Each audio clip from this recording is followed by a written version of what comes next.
Ganda. Mm. Yung box pa lang parang work of art na siya. Tapos, i-close up mo siya. Tingnan mo yung meron siyang part na parang matte, tas merong parang satin finish. Ang Naka-emboss. ganda, sobra. Kita ba? Grabe naman yan, sir.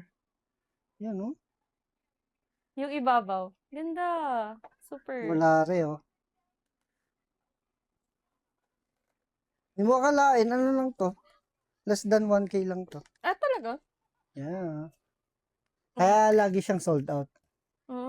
So, feeling ko lagi ako magre-repurchase kasi mahilig ako sa pabango. Pag may nagugustuhan ako, paulit-ulit ko siyang binibili. Meron akong mga perfume na nung college ko pa siya ginagamit. So, ilang years na after, 12 years after, ginagamit ko pa rin hanggang ngayon.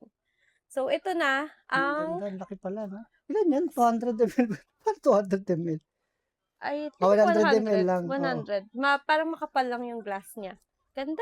Ang ganda ng packaging. Very, Very Louis Vuitton. kala mo ano siya, parang unicorn.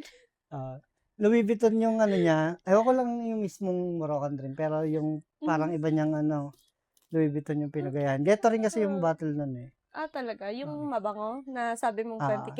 Imagination. Okay. Ito, ang Kaya ganda. hindi ko alam Ano yung mo, close up. OG niyan. Grabe.